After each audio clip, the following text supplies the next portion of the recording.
সকলকে welcome study time চ্যানেলে। এখানে আজকের থাম্বনেলটা দেখে তুমি তো নিশ্চয়ই বুঝতে পেরে গেছো কিছু তো ইউনিক জিনিস হতে থাকছে। স্টাডি ট্রিক্স, স্যার বোঝাতে বোঝাতে কনসেপ্ট ক্লিয়ার করতে করতে এরকম কি স্টাডি ট্রিক্স দেবেন। তো দেখো, আমরা যদি এই হিসেবে বলতে চাই যে সামান্য হচ্ছে তোমাদের 11-12 ক্ষেত্রে যে নতুন সেশন শুরু হচ্ছে, তো এই সেশনের দিকে আমরা কি দেখছি যে বেশিরভাগটাই শিফট হয়ে যাচ্ছে, কোথায় শিফট হয়ে যাচ্ছে আমাদের টোটালি এমসিকিউর দিকে। এবার একটা বিষয় তোমাদের মধ্যে থাকবে যে স্যার এমসিকিউ মানে, আর এটা সত্যি বাস্তব, এমসিকিউ মানে একটা নয় দুটো নয় একাধিক পড়বে, কত পড়বে, কোনটা পড়বো কোনটা বাদ দেবো, এই চিন্তাতে চিন্তাতেই অর্ধেক দিন কেটে যাবে। আর এরপরে যখন পড়তে যাব হয়তো এরম কিছু কোশ্চেন করলাম যেইগুলো আমাদের এলোই না, এই চিন্তাগুলো আমাদের মাথার মধ্যে হিট করবে। তো তাহলে কি আমাদের যখন নতুন সিলেবাস এসছে তাহলে কি আমাদের যুদ্ধের কৌশলও নতুন বানানো যাক। ইতিহাস মানেই তো যুদ্ধের ঘটনা, তার সঙ্গে আনুষঙ্গিক সবকিছুই থাকে, কিন্তু হচ্ছে যুদ্ধ তো মেন দেখায়। তো সেরকম কি পড়ার ক্ষেত্রেও আমাদের এই নতুন যুদ্ধের কৌশলটা যদি আমরা অবলম্বন ঠিকঠাক করে নিই, তো তাহলে কি আমাদের এক্ষেত্রে নাম্বার বেশি আসবে। তো দেখো, এই স্টাডি ট্রিক্সের ক্ষেত্রে যেই জিনিসটা হবে সেটা কি, সেটা হচ্ছে আমি প্রপার একদম হচ্ছে প্রাচীন থেকে আধুনিক অবধি যত কিছু চ্যাপ্টারের মধ্যে রয়েছে সব কিছু আমি স্টেপ বাই স্টেপ তোমাদের কাছে নিয়ে আসবো একদম খুব অল্প টাইমের মধ্যে। আজকে যেই টপিকটা রয়েছে, আজকে থাকবে তোমাদের হচ্ছে সিন্ধু সভ্যতা। চলো একটুখানি লিখে দিচ্ছি, সিন্ধু সভ্যতা। এবার হচ্ছে কি সিন্ধু সভ্যতা থাকবে মানে কি, সিন্ধু সভ্যতাটা দেখো আমি এর আগে হচ্ছে ডিটেলসে সব কিছু ক্লিয়ার করেছি। তো আজকে কি করব, আজকে যেহেতু এমসিকিউ বেস তোমাদের হচ্ছে ক্লাস হবে, তো এখান থেকে এই সিন্ধু সভ্যতাটার মধ্যে থেকে কোন কোন কোশ্চেনগুলো আসার চান্স সব থেকে বেশি থাকে সেইটার একটা হচ্ছে ওভারভিউ। এই ছোট ছোট ক্লাসগুলো মানে 5 মিনিটে গোটা চ্যাপ্টারটার মধ্যে সবকিছু ক্লিয়ার হবে। এইখানের মধ্যে কোনগুলো সব থেকে ইম্পর্টেন্ট, কোনগুলো কি থাকে, তো এরকম আমি সিরিজ বানিয়ে দেবো স্টাডি ট্রিক্স।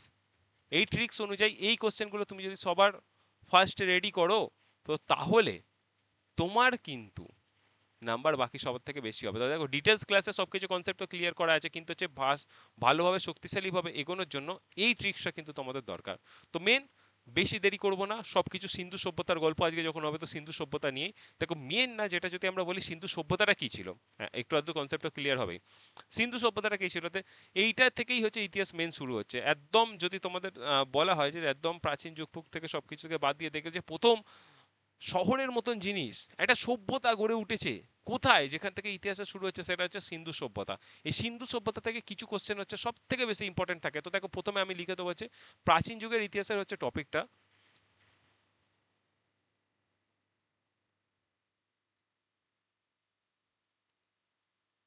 প্রাচীন যুগের ইতিহাস, ঠিক আছে, একদম পুরো হচ্ছে শর্টকাটে সবকিছু ঠিক হবে। তো দেখো মেন কি হচ্ছে, মেন হচ্ছে যে যেটা আমাদের আলোচনা সেটা হচ্ছে সিন্ধু সভ্যতা। আচ্ছা, কারু যদি মনে হয় যে আমাদের পিডিএফ দরকার, তাহলে হচ্ছে কমেন্ট বক্সে কমেন্ট করতে পারো, তো তাহলে যে কোনো জায়গা থেকে একটা তোমাদেরকে অ্যাভেলেবেল করিয়ে দেওয়ার সেই সিদ্ধান্ত নিয়ে নেওয়া হয়ে যাবে। এবার দেখো, সিন্ধু সভ্যতা যদি আমরা কথা বলি না, তো তাহলে হচ্ছে দুটো, দেখো দুটো জায়গাকার হচ্ছে আমরা নাম পাবো। একটা কি হচ্ছে, একটা হচ্ছে সিন্ধু সভ্যতা, দ্বিতীয় হচ্ছে মহেঞ্জোদড়ো সভ্যতা, দুটো সভ্যতার নাম পাই। চলো এইখান থেকে দেখো, এইখান থেকে হচ্ছে কোশ্চেনটা সব থেকে বেশি আসে। দুটো সভ্যতা দেখতে পাই, এই দুটো সভ্যতা কেন বলছি দেখো এক্ষুনি ক্লিয়ার করবো। একটা কি হচ্ছে হরপ্পা সভ্যতা,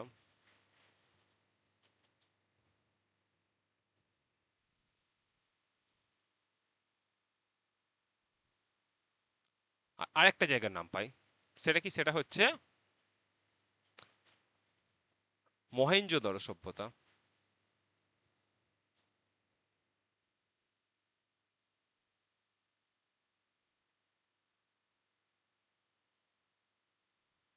মহেঞ্জোদারো সভ্যতা, দুটো কেন বললাম, এইখান থেকেই তো মেন। দেখো সব থেকে বেশি এই কোশ্চেনগুলোকে না অ্যাভয়েড করাই যায় না। এখানের মধ্যে থেকে দেখো যেটা হবে সেটা কি, সেটা হচ্ছে এই সিন্ধু সভ্যতা আবিষ্কার হয়েছিল কবে, হরপ্পা সভ্যতা আবিষ্কার হয়েছিল কবে। যদি আমরা বলি না এই হরপ্পা সভ্যতা আবিষ্কার হয়েছে 1921, 1921 সালে হরপ্পা সভ্যতা আবিষ্কার হচ্ছে। আর ঠিক তার 1 বছর বাদে, তার 1 বছর বাদে কি হচ্ছে, 1922-এ হচ্ছে মহেঞ্জোদড়ো আবিষ্কার হচ্ছে, 1922-এ। কি সভ্যতা আবিষ্কার হচ্ছে? মহেঞ্জোদারো। তাহলে কি দুটো দেখো এখান থেকে সব থেকে, হরপ্পা সভ্যতা কবে আবিষ্কার হয়েছে, মহেঞ্জোদারো সভ্যতা কবে আবিষ্কার হয়েছে, এরকম কোশ্চেন আছে, তুমি আলাদা আলাদা ভাবে পড়তে যাও, মনে থাকে না। তো এখানে কি হরপ্পা সভ্যতা মহেঞ্জোদারো সভ্যতা দুটো কাছাকাছি, আর হচ্ছে কি দুটো পরস্পর দুটো সালেই হয়েছে। এবার দেখো, এবার হচ্ছে যেটা বিষয়টা সেটা কি যেতে, এই তাহলে এই হরপ্পা সভ্যতাটাকে কে আবিষ্কার করেছিল? হরপ্পা সভ্যতা, এটাও হচ্ছে ইম্পর্টেন্ট কোশ্চেন, যেটা হচ্ছে বারবার আসবে এবং হচ্ছে তোমাদের যেই কোনো এক্সামের ক্ষেত্রেই হোক না কেন এই কোশ্চেনটা কিন্তু তোমাদেরকে করতে হবে। এই হরপ্পা সভ্যতা আবিষ্কার করেছে কে? যিনি আবিষ্কার করেছে তার নাম হচ্ছে দয়ারাম সাহানি।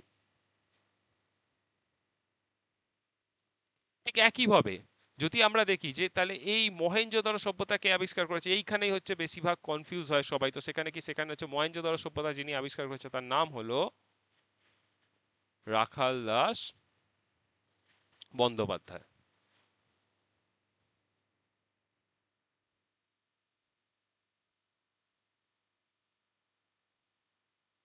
ঠিক আছে, এবার দেখো মহেঞ্জোদারো কথার অর্থ কি তোমরা জানো?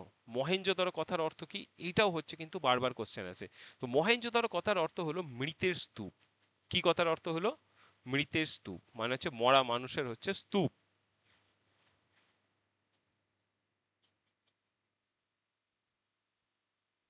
ঠিক আছে, এইটা গেল। এবার হচ্ছে এখান থেকে আরো যেই কোশ্চেনগুলো আসে, পুরো হচ্ছে একদম সলিড যেই কোশ্চেনগুলো সব থেকে বেশি আসে, সেটা কি এই হরপ্পা সভ্যতাতে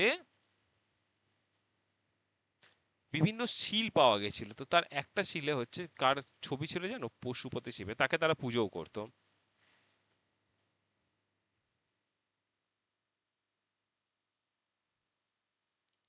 আচ্ছা, একটা কোশ্চেন আমার তরফ থেকে তোমাদের কাছ থেকে, সেটা হচ্ছে কি আর কোন কোন দেবতা হরপ্পা সভ্যতায় পাওয়া গেছিল, যে যে জানো কমেন্ট বক্সে কমেন্ট করে জানিয়ে দেবে। এরপরে দেখো হরপ্পা সভ্যতার মানুষেরা, এখান থেকে একটা কোশ্চেন হচ্ছে খেয়েছে কোন ধাতুর ব্যবহার জানতো আর কোন ধাতুর ব্যবহার জানতো না। এইটা কিন্তু এমসিকিউর জন্য খুব বেশি ইম্পর্টেন্ট। এবার দেখো আমি তোমাদেরকে টোটালটা একদম ক্লিয়ার করে দিচ্ছি। হরপ্পা সভ্যতার মানুষেরা কোন কোন ধাতুর ব্যবহার জানতো জানো? তারা জানতো হচ্ছে সোনার ব্যবহার, তারা জানতো রূপার ব্যবহার, তারা জানতো তামার ব্যবহার, তারা জানতো ব্রোঞ্জের ব্যবহার। তাহলে তারা জানতো না কি? তারা জানতো না লোহার ব্যবহার। এইটা, এই দুটো কি তারা কোন ব্যবহার জানতো বলেছে, এইগুলো দিয়ে তোমার প্রশ্ন দিতে পারে, কিংবা হচ্ছে কোন কোন ব্যবহার তারা কোন ধাতুর ব্যবহার তারা জানতো না, এই কোশ্চেনটা দিতে হবে। তো তাহলে কোন ব্যবহার, কোন ধাতুর ব্যবহার তারা জানতো না? লোহার ব্যবহার তারা জানতো না, ইম্পর্টেন্ট। এবার দেখো এই হরপ্পার মহেঞ্জোদারো যদি আমরা বলি না, এটা বর্তমান কোথায় দেখবে হচ্ছে একদম ভারতের এটা ম্যাপ, এই দেখবে এইখানে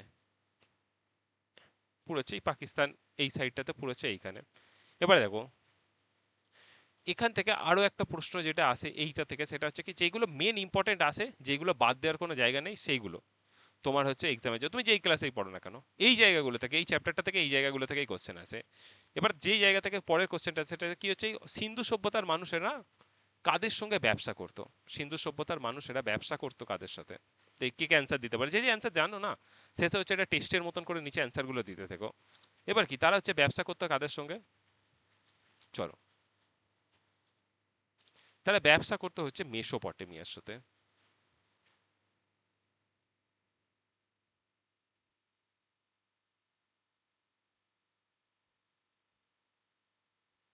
ঠিক আছে, এবার দেখো আর একটা সিন্ধু সভ্যতাটা একদম পুরো উন্নত ছিল।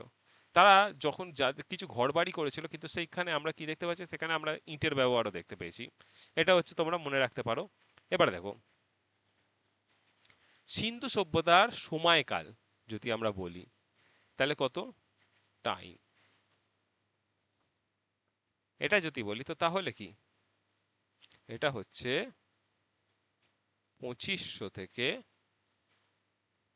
1750 বিসি বা বিসিই, খ্রিস্টপূর্বাব্দ যাকে বলে, এই টাইমটা। ঠিক আছে, এবার দেখো এইটা তো গেল এইখান থেকে, সিন্ধু সভ্যতা থেকে মোটামুটি। এবার দেখো এবার হচ্ছে আরেকটা যে প্রশ্নটা, সেটা হচ্ছে কি সিন্ধু সভ্যতার মানুষেরা কোন পশুর ব্যবহার জানতো না? খুব ইম্পর্টেন্ট। এইটা তো তোমাদের যদি সিলেবাসে যদি এই চ্যাপ্টারটা থাকে তাহলে এইখান থেকে তো তোমাদের কোশ্চেন আসবে। সেটা হচ্ছে কি, সেটা হচ্ছে কোন জন্তুর ব্যবহার জানতো না? সেটা হচ্ছে ঘোড়া।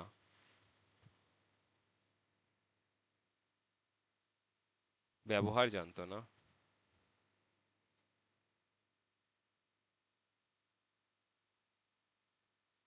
ঠিক আছে।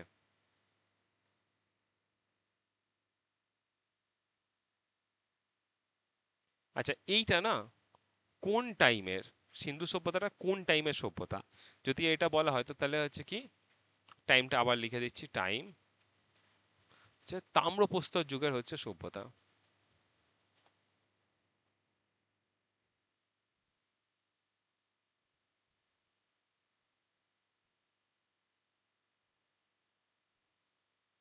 সভ্যতা। ঠিক আছে। এরপরে দেখো, এখান থেকে যদি আমরা আর বলি তো তাহলে এখান থেকে কি হচ্ছে, এখান থেকে সিন্ধু সভ্যতা থেকে আর সেরকম হবে উম, খুব ইম্পর্টেন্ট কোশ্চেন তো আমরা জানি না, পাই না এর থেকে, এইগুলোর থেকে বেশি। তো তাহলে হচ্ছে চলো আর একটা কয়েকটা দেখে নিচ্ছি। সেটা হচ্ছে কি, সেটা হচ্ছে আরেকটা তোমাদের হচ্ছে যেটা আসতে পারে, সেটা কি, সেটা হচ্ছে মহেঞ্জোদারো থেকে। মহেঞ্জোদারো, মহেঞ্জোদারোতে কিন্তু হচ্ছে বৃহত্তর স্নানাগারটি কোথায় পাওয়া গেছিল? মহেঞ্জোদারো একটা বৃহত্তর স্নানাগার পাওয়া গেছিল।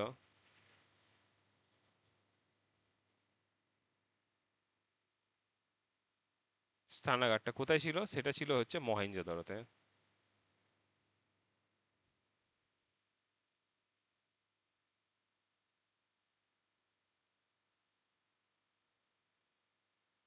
ঠিক আছে।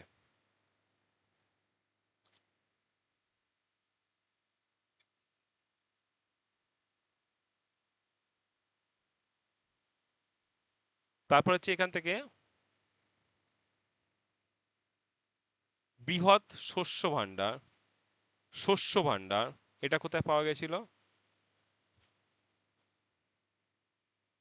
এটাও পাওয়া গেছিল কিন্তু হচ্ছে মহেঞ্জোদারোতে। ঠিক আছে। এখানে আবার কি স্বস্তিক চিহ্ন পাওয়া গেছে।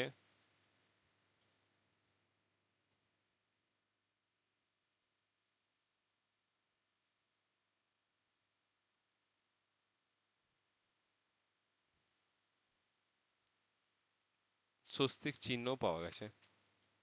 ঠিক আছে। এরপর যদি আমরা বলি, আর এখান থেকে লাস্ট প্রশ্ন, এদের না হরপ্পার জায়গাতে ওজনের ব্যবস্থা এদের ছিল। সেই ওজনের না বাটখারা হরপ্পায় পাওয়া গিয়েছিল। এবার সেই বাটখারাটা কেমন দেখতে বলো তো? বাটখারাটা দেখতে ছিল হচ্ছে আয়তাকার। এবার দেখো এই কোশ্চেনগুলো বললাম সিন্ধু সভ্যতার জন্য, কি বলেছি, শর্টকাটে হচ্ছে সবকিছু হচ্ছে ক্লিয়ার করবো। সিন্ধু সভ্যতার জন্য সব থেকে বেশি যদি আমরা ইম্পর্টেন্ট কোনো কোশ্চেন বলি তোমার যে কোনো ক্লাসের জন্য, তাহলে কি এই কোশ্চেনগুলোর মধ্যে থেকে কিন্তু তোমার হচ্ছে কোশ্চেন আসে। এবার এর মানে এটা নয় যে এই কোশ্চেনগুলো করবো আর কোনো কোশ্চেন করবো না, এইগুলো সব থেকে বেশি ইম্পর্টেন্ট। যেই পেপার করুক না কেন এই কোশ্চেনগুলো সব থেকে বেশি ইম্পর্টেন্ট, আর এখান থেকে তুমি হচ্ছে কমন পাবেই। এবার তোমাকে কি করতে হবে, তোমার যদি এই চ্যাপ্টারটা থাকে, যে কোনো ক্লাস, তুমি হচ্ছে 8-এ পড়ো, 9-এ পড়ো, 10-এ পড়ো, এবার তো সবারই সিলেবাস চেঞ্জ হচ্ছে না, 11 পড়ো, 12 পড়ো, কলেজে পড়ো, এই চ্যাপ্টারটা থাকলে এই কোশ্চেনগুলো বাদ দেবে না। এটা হয়ে গেল।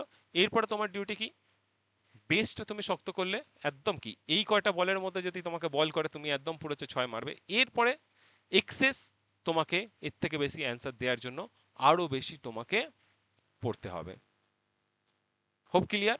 এরকম ভাবে এইখান থেকে হলো, এরপরে হচ্ছে আমরা বৈদিক সভ্যতা নিয়ে আসবো, তারপরে হচ্ছে কি আহ গৌতম বুদ্ধ সম্পর্কে নিয়ে আসবো, তারপরে হচ্ছে তোমাদের হর্ষঙ্ক বংশ, তারপরে হচ্ছে ষোড়শ মহাজনপদ শিশুনাগ বংশ, যা কিছু বংশ আছে সব জায়গা থেকে মেন ইম্পর্টেন্ট কোশ্চেনে একটা করে আমি সিরিজ নিয়ে আসবো। সেইগুলো থেকে মোস্ট ইম্পর্টেন্ট আসার চান্স 99% সেই কোশ্চেনগুলো আমি আলোচনা করে দেবো। তারপরে বেশি আরও ডিটেলসের জন্য বাকি তোমাকে হচ্ছে আরো পড়তে হবে। আর তাছাড়া কি আমার ডিটেলস ক্লাস করানো রয়েছে, যার যা ডিটেলস ক্লাসের দরকার রয়েছে সেটা হচ্ছে চ্যানেলে ভিজিট করে ডিটেলস ক্লাসও করে নিতে পারো।